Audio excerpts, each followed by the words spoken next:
이번 시간에는요, 집사혼신 예배로 무거운 짐 나눠지면 기적이 일어납니다 라는 제목으로 하나님 말씀 증거하도록 하겠습니다. 오늘 본문의 내용을 보면요, 이스라엘 백성들이 이집트를 탈출한 후에 광야에서 처음으로 맞닥뜨린 아멜렉과의 전쟁 이야기입니다. 여호수아는 산 아래에서 칼을 들고 직접 싸우고요, 그리고 모세는 산 꼭대기에서 하나님의 지팡이를 들고 기도합니다. 근데 전쟁의 양상이 참 묘한 게, 모세의 손이 내려가면 이스라엘이 이기고, 모세의 손이 올라가면 이스라엘이 이기고, 손이 내려가면 아멜렉입니다. 결국 모세가 지친 팔을 들 수 없게 되자 함께 올라간 아론과 훌이 양옆에서 모세의 팔을 붙들어 올립니다. 그 결과 해가 지도록 손이 내려오지 않았고, 또 이스라엘은 대승을 거두는 장면이 오늘 본문의 내용입니다. 제가 이 본문을 늘 묵상하면서 드는 생각들이 있었어요. 늘 하나님은 전지전능하신 하나님이시잖아요. 그러니까 한마디로 홍해를 가르시는 분이 하나님이십니다. 그런데 왜 굳이 모세라는 한 인간의 팔이 올라가고 내려가는 것에 전쟁의 승패를 거기다 두었는가 하는 거예요. 왜 하필 거기다 그렇게 하시는가 하는 거예요. 그러니까 왜 하나님은요, 모세가 팔을 들고 힘에 빠질 정도로, 이왕이면 하나님이 손을 들게 하시면 이기고 내리게 하시면 지게 하시면, 제가 하나님이라면 모세가 손을 들어도 하나도 안 아프게 만들 수도 있잖아요. 그래서 계속 이기게 하시잖아. 그냥 말로 이겨라 그렇게 할 수도 있어요. 아니면 하늘에 천둥 번개를 내리칠 수도 있어요. 근데 그렇게 하지도 않더라는 거예요. 모세가 팔이 아프도록 해요. 그래서 내리면 지고 올리면 이기도록 하나님이 그렇게 만드신 이유가 있을 거라는 거예요. 그냥 무조건 승리하는 거에만 목표가 아니라 하나님이 그걸 통해서 무엇인가를 하고 싶은 메시지가 있더라는 거죠. 그래서 말씀을 묵상하다 받은 은혜가 있었어요. 오늘은 그거를 좀 함께 나누도록 하겠습니다. 가을 하늘에 이렇게 하늘을 보면요, 철새가 날아갑니다. 그 중에 기러기 떼가 V자로 날아가요. 제가 AI에게 기러기를 한번 그려달라고 그랬어요. 멋있게 잘 그렸어요. 저렇게 날아갑니다. 그런데요, 조류학자들에 의하면 혼자 날 때보다 이렇게 날아가는 게 70%나 더 멀리 날아갈 수 있다는 겁니다. 그래서 이렇게 날아간다는 거예요. 본능적으로요. 맨 앞에 맨 앞에 있는 기러기가 날개짓으로 상승 기류를 만들어 준답니다. 그리고 뒤따르는 기러기들은요, 힘을 덜 들이고 날 수 있다는 거예요. 그러다 시간이 지나서 그 맨 앞에 게 또 뒤로 갑니다. 그래서 차례대로 앞에 나서게 되는 거죠. 그런데 감동적인 장면은 그 다음이에요. 기러기가 그냥 날면서 그냥 날지 않는다는 거예요. 소리를 낸다는 거예요. 홍홍 하는 소리를 막 낸다는 거예요. 근데 이 소리가요, 무슨 소리냐면, 일단 한번 들어보겠습니다.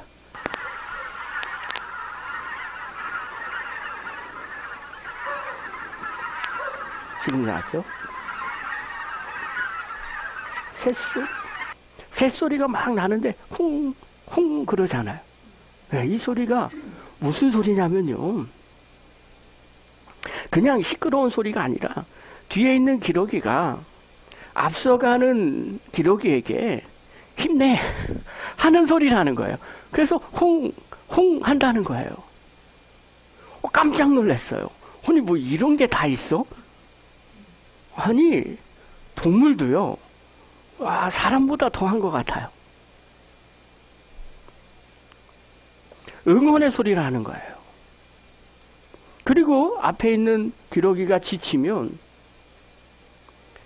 뒤에 있는 기러기가 앞으로 나가는 거예요. 그리고 또 이끌어 가는 거예요. 서로 그렇게 계속 돌아가면서 짐을 나누어지면서 응원하면서 그 먼 길을 날아간다는 겁니다. 이게 기러기의 모습이에요. 제가요, 이 말씀 보면서 여기 핵심은 다른 게 아니에요. 왜 하나님께서 손을 들면 이기게 하시고 내리면 지게 하셨을까? 하나님이 우리에게 가르쳐 주시는 메시지가 바로 이거예요. 함께 하라는 거예요. 그러면 승리할 수 있다는 거예요. 자, 오늘 본문을 좀 구체적으로 볼까요? 우리 한번 그날에 리비딘 광야로 가는 겁니다. 급박한 상황 속에 들어가는 거예요. 아말렉 군대가 새카맣게 몰려 들어왔어요. 이때 모세가 여호수아를 부릅니다. 그리고 9절에 이렇게 말합니다. 자, 우리 한번 읽겠습니다. 벌써 자면 안 됩니다. 자, 읽겠습니다. 시작. 모세가 여호수아에게 말하였다. 장정들을 뽑아서 아말렉과 싸우러 나가시오. 내일 내가 하나님의 지팡이를 손에 들고 산 꼭대기에 서 있겠소. 여러분이 여호수아라면 한번 상상을 해보시죠. 아말렉 군대가 벌떼같이 막 몰려들었어요. 그런데 모세가 이야기를 하는 겁니다. 장정들을 뽑아서 아말렉과 나가서 싸우세요. 그리고 나는 산 위에서 하나님의 지팡이를 들고 서 있겠소. 이렇게 말한다는 거예요. 아마 제가 말씀을 묵상하는데 그런 생각이 들었어요. 여호수아의 눈이 벙찐 눈처럼 들릴 것 같아요. 아니 지금 전쟁을 앞두고 있는데 이게 무슨 말이야? 아니 전쟁이 소꿉장난도 아니잖아요. 적들이 지금 시퍼런 칼날을 갖고 그렇게 많은 사람들이 몰려드는데 아니 우리 보고 나가 싸우라고 그러고 당신은 산 위에서 지팡이 들고 이렇게 서 있겠어. 이렇게 말하니까 이거 지금 뭐 하자는 건가 하는 생각이 들 것 같아요. 아니 손은 드는 게 방패가 되겠습니까? 아니면 화살이 되겠습니까? 이게 전쟁하고 무슨 상관이 있겠어요? 아마 여호수아는요 이해가 되지 않았을지도 모릅니다. 그래서 아마 저 같으면 그냥 건성으로 해서 예 알겠습니다. 어차피 싸움은 제가 할 거니까 제가 나가서 싸우겠습니다. 그렇게 생각하고 나갔을 거예요. 그런데 막상 전쟁이 시작이 되는데 하나님의 계획은요 여호수아와 전혀 달랐어요. 하나님은 여호수아의 칼솜씨가 얼마나 잘하느냐 좋으냐 여기에 관심이 없으셨어요. 그냥 산 위에 있는 모세의 손만 하나님은 보고 계세요. 11절 한번 봅시다. 읽겠습니다. 시작. 모세가 그의 팔을 들면 이스라엘이 더욱 우세하고 그가 팔을 내리면 아말렉이 더욱 우세하였다. 여호수아가 아무리 칼을 잘 쓰고 아무리 전략을 짜도 아니 모세가 손이 내려가면 지는 거예요. 그리고 모세가 손이 올라가면 승리하는 겁니다. 여러분 하나님의 의도가 무엇인지를 고민해 보셔야 돼요. 하나님은요 여호수아에게 또 아니면 이스라엘 백성들에게 아니 오늘 우리에게 하나님은 이 말씀을 가르치고 싶은 거예요. 칼로 이기는 게 아니라는 거예요. 여호수아 너의 지식으로 이기는 게 아니라는 거예요. 누군가 기도했기 때문에 누군가가 손을 들고 있기 때문에 하나님이 역사하신다는 거예요. 우리의 인생 가운데요 우리의 힘으로 다 할 수 있다고 생각하는 분들이 간혹 계세요. 하나님은 그렇게 말씀하지 않아요. 누군가의 기도를 통해서 하나님은 누군가를 통해서 하나님은 일하고 계신다는 걸 보여줍니다. 이걸 깨닫는 사람은요 기도하게 돼 있어요. 그런데 문제는요 시간이었어요. 전쟁이요 1, 2분 만에 끝나지 않아요.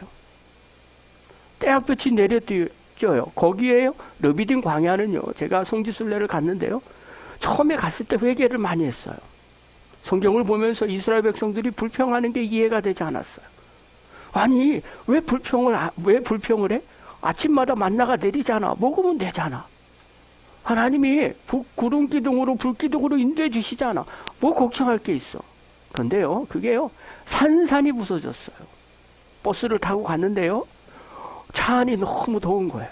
그래서 불평했어요. 왜 이렇게 에어컨이 약하냐. 그랬더니 가이드가 하는 얘기가 뭐냐면요 최대로 올린 거래요. 근데 너무 더워서 그 광야가 너무 더워서 그렇게 되는 거예요. 그때 제가 깨달았어요. 이걸 걸어오는 이스라엘 백성들 그것도 짐을 메고 끌고 오는 이스라엘 백성들은 얼마나 불평했을까. 그게 그때 깨달아졌어요. 우리 식으로는요 이해가 되지 않지만 그때 당시에는요 그 광야는 그렇게 떼약볕이 내려지는 곳이었습니다. 전쟁을 나가는데요 이악 물고 싸우지 않겠습니까? 모세가 산꼭대기에서요 그늘도 없어요. 그냥 손을 들고 있는 겁니다. 떼약볕에서 손을 들고 있는 모세.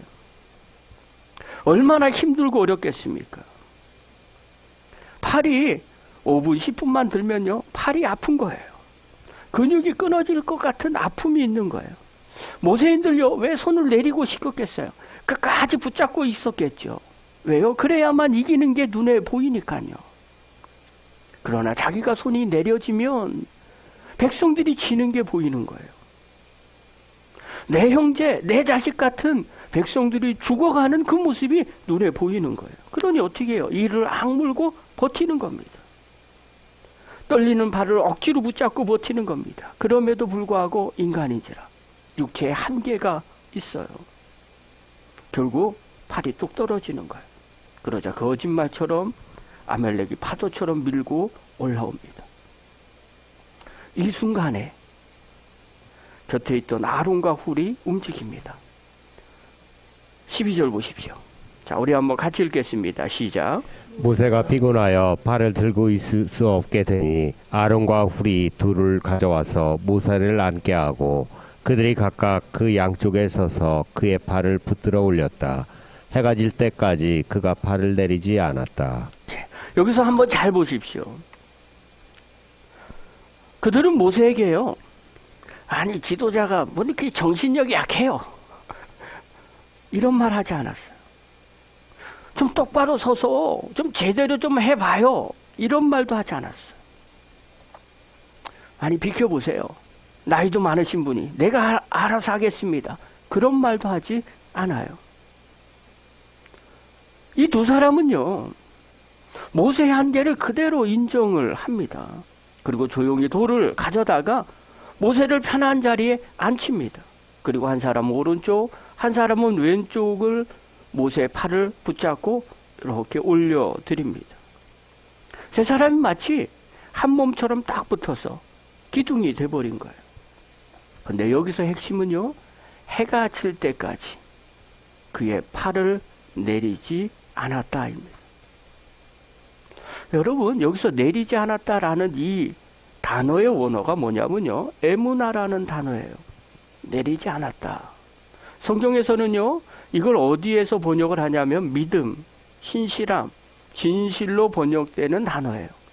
아니, 믿음, 신실, 진실함, 이것이 어떻게 내리지 않았다는 거하고 같이 사용을 하냐는 거예요. 이 단어를 쓴 성경 구절 하나가 있어요. 하박국 2장 4절이에요. 자, 하박국 2장 4절에 보면요, 마음이 한껏 부푼 교만한 자를 보아라. 그는 정직하지 못하다. 그러나 의인은 믿음으로 산다. 여기서 이 산다는 것, 여러분, 산다는 건 어떻게 해요? 내 인생에 무언가를 의지하고 사는 걸 말하는 거예요. 근데 의인은 믿음을 의지해서 산다는 거예요. 즉 믿음으로 판단하고 믿음으로 생각하고 믿음이 맞다고, 믿음의 방법이 맞다고 생각해서 그걸 선택하면서 살아가는 사람을 얘기한다는 거예요. 그래서 이 에무나는요, 산다, 의지해서 산다는 걸 말하는 거예요. 자, 생각해 보십시오. 모세가 혼자 아둥바둥 할 때는요, 나 혼자 뭔가 의지하는 게 없는 거예요.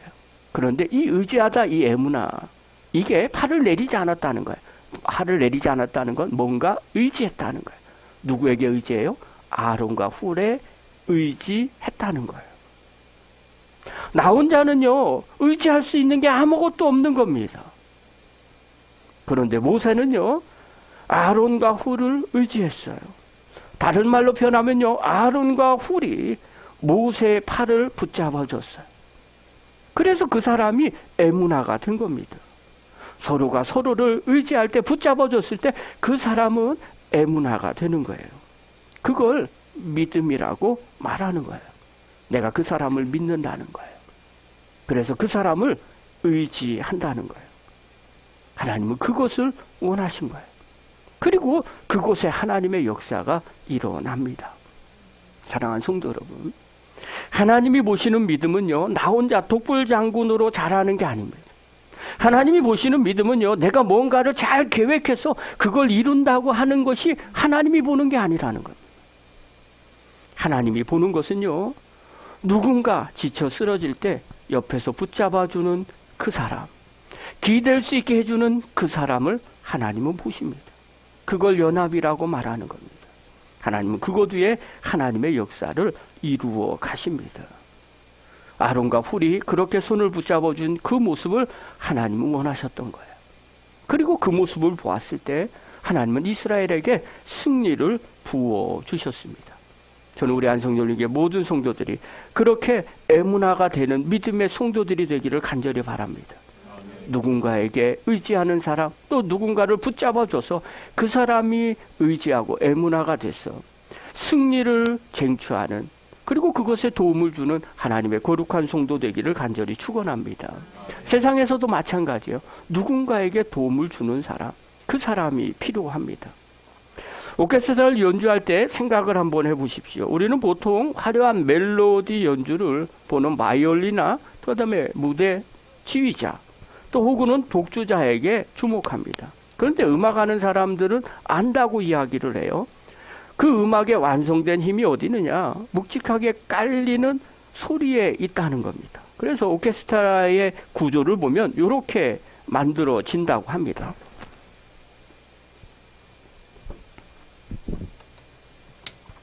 보셨죠? 근데 제일 중요한 게요, 이 오케스트라에서 제일 중요한 게, 다 중요하지만 그 중에 중요한 게 뭐냐면 첼로와 콘트라베이스라는 거예요. 이 악기들은요, 멜로디처럼 화려하게 튀지 않습니다. 그런데 하지만 이 저음 파트가요, 묵묵히 깔아주지 않으면 바이올린의 고음은요, 꽥꽥 소리 나는 소리처럼 들린다는 거예요. 웅장함이 사라지는 거예요. 제가요, 이 설교를 다 준비를 하고 오늘 이 앞에서 PPT를 넘겼습니다. 근데 오늘 싱어들이 막 튀는 거예요, 목소리가. 왜 튀나? 똑같은데 박예나 목소리가 달라지지도 않았는데, 그 다음에 우리 싱어들이 달라지지 않았는데 보니까요, 베이스가 없는 거예요. 그래서 다시 한번 확인했어요. 베이스가 없으니까 찬양 목소리들이 튀는구나. 전에는 베이스가 딱 깔아줘서 그게 이렇게 좀 이렇게 커버가 됐는데 그게 아니었구나라는 걸 오늘 다시 또 확인을 했어요. 여러분, 아무것도 아닌 것 같습니다. 그러나 묵직하게 받쳐주는 이 베이스 소리가 오히려 멜로디를 빛나게 하고요, 그리고 교향곡을 완성시킵니다. 세상의 관심은요, 초점은요, 사람을 기억합니다. 그러나 진짜 승리는 보이지 않는 곳에서 받쳐주는 베이스 같은 사람들에 의해서 결정됩니다. 성경에도 마찬가지예요. 이 원리를 잘 알았던 솔로몬 왕은요, 전도서에서 이렇게 고백을 합니다. 전도서 4장 2절입니다. 우리 한번 읽겠습니다. 시작. 혼자 싸우면 지지만 둘이 힘을 합하면 적에게 맞설 수 있다. 세 겹줄은 쉽게 끊어지지 않는다. 여러분, 여기서 이 세 겹줄은요, 단순히 세 개의 줄이 아닙니다. 이 세 개의 줄이 서로 꼬아진 줄을 의미합니다. 성경은 냉정하게 말합니다. 혼자 싸우면 지치지만, 혼자 싸우면 지지만, 이렇게 말해요. 여러분, 이게 정말 무서운 말 아닙니까? 아무리 능력이 뛰어나도, 아무리 믿음이 좋아도 혼자면 진다는 겁니다. 왜 질 수밖에 없을까요? 넘어질 때 일으켜줄 손이 없기 때문에 그런 겁니다. 영적인 겨울이 닥쳤을 때 서로의 체온을 나눠줄 사람이 없기 때문에 그런 겁니다. 저는요, 신약의 위대한 사도라고 하면 사도 바울이라고 생각을 합니다. 그래서 대학교 때 제가 좋아하는, 성경에 좋아하는 인물은요, 구약에는 갈렙이었고요, 신약에는 사도 바울이었어요. 근데 사도 바울의 삶을 한번 자세히 보십시오. 당대 최고의 지성가였습니다. 그리고 엄청난 기적을 행했던 능력자였어요. 또 삼층천을 왔다 갔다 했던 사람입니다. 영적인 은사를 갖고 있었던 사람이 사도 바울입니다. 그런데 이 사도 바울이요, 온갖 능력을 다 갖고 지식적으로, 세상적으로 모든 것이 부족함이 없었던 사람이었습니다. 그러면 자기 혼자 뭐든지 다 할 수 있었을 것 같습니다. 그런데 바울의 사역을 보면요, 자기가 잘하는 게 그렇게 많지 않았어요. 특별히 로마서 16장을 읽어보면요, 거기에는요, 누구에게 문안하라, 누구에게 문안하라, 누구에게 문안하라, 계속 그 내용만 16장이 다 쓰여 있습니다. 베베에게 문안하라, 브리스가에게 문안하라, 아굴라에게 문안하라. 그러면서 바울이 뭐라고 얘기하느냐? 이들은 나의 동역자다. 나의 목숨을 지켜준 자다. 그렇게 불러요. 여러분, 천하의 바울도요, 혼자서는 그 사명을 감당할 수 없었던 고백이에요. 생각해 보십시오. 모세에게 아론과 훌이 필요했고요. 바울에게도 그 수많은 동역자들이 필요했다면, 하물며 우리처럼 연약한 사람들이야 당연히 동역자가 더 필요하지 않겠습니까? 함께하지 않으면 안 된다는 겁니다. 이것이 성경이 말하는 승리하는 원칙이라는 거예요. 하나님이 일하시는 원칙이라는 거예요. 사랑하는 성도 여러분, 서로 협력해서 서로의 힘이 되어주는 믿음의 종이 되기를 간절히 축원합니다. 옆 사람과 인사합시다. 당신 때문에 힘이 됩니다. 힘들 때 나한테 기대십시오.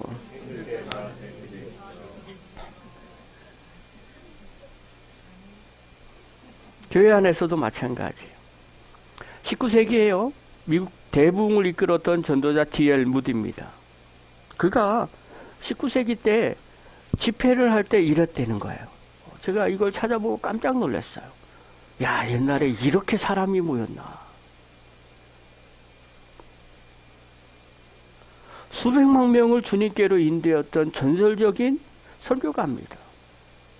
근데요, 이 무디 목사님 옆에 항상 한 여인이 있었어요. 생키라는 여인입니다. 이분은 찬양 사역자예요. 무디는요, 되게 투박한 사람이었다고 합니다. 그런데 이 생키는요, 영혼을 울리는 찬양으로 사람들의 굳은 마음을 열어놓았던 사람이라는 거예요. 그래서 집회하기 전에는 항상 이 생키가 올라와서 찬양으로 그 사람들의 마음 문을 활짝 열어놨다는 거예요. 그러면 무디가 올라와서 그 열린 마음에 복음을 심었던 거죠. 사람들의 칭송은요, D.L. 무디에게만, 무디 목사님에게만 가 있어요.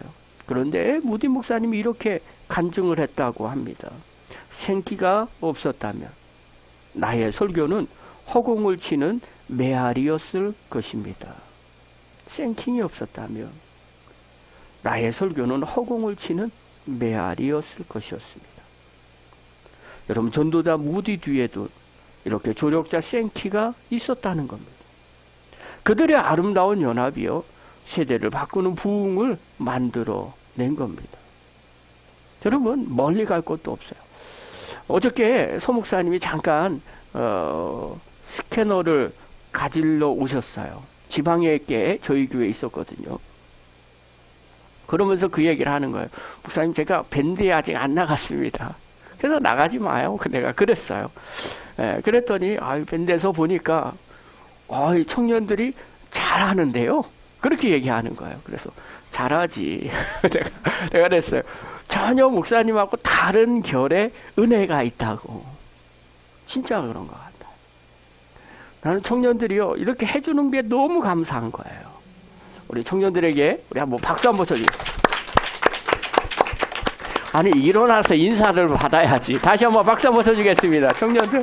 예.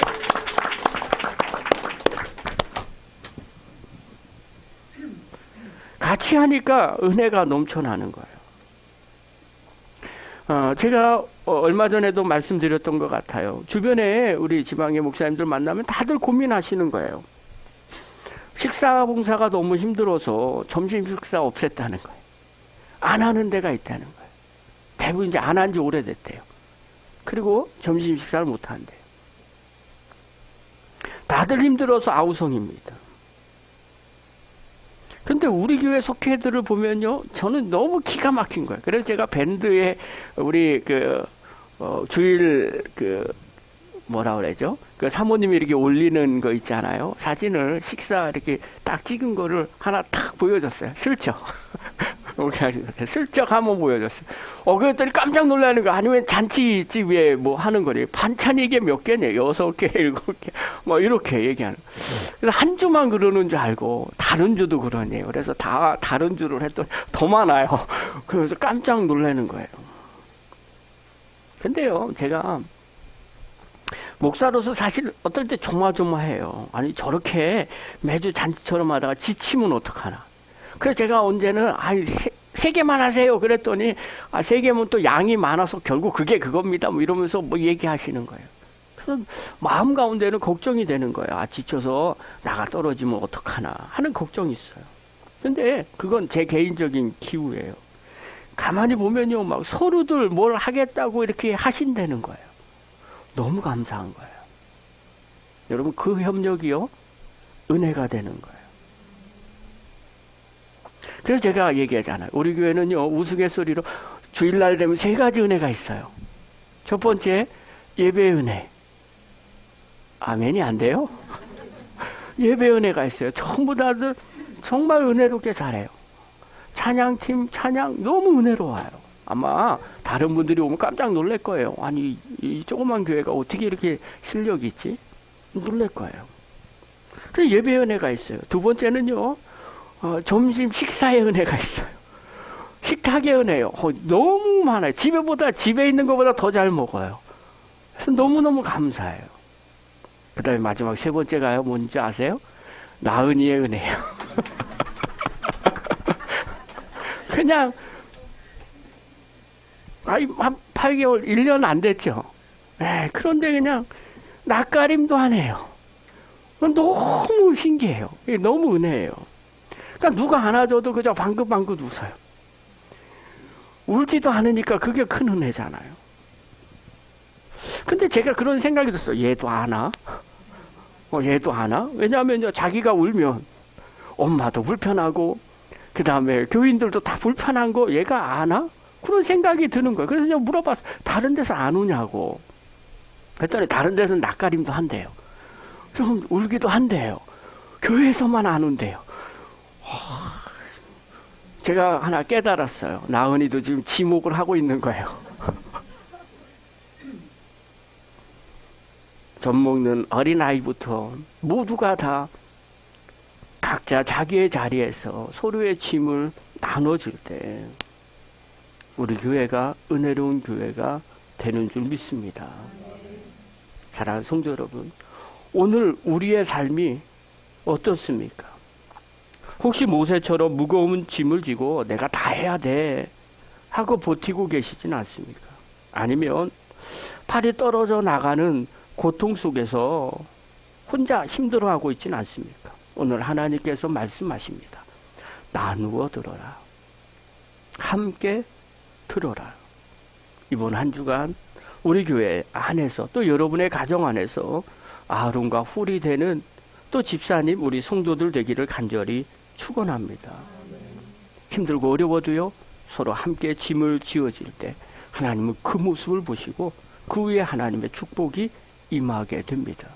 저와 여러분이 그 에무나를 통해서 하나님의 축복을 경험하는 우리 집사님, 우리 성도들 다 되시기를 주의 이름으로 축원합니다. 기도하겠습니다.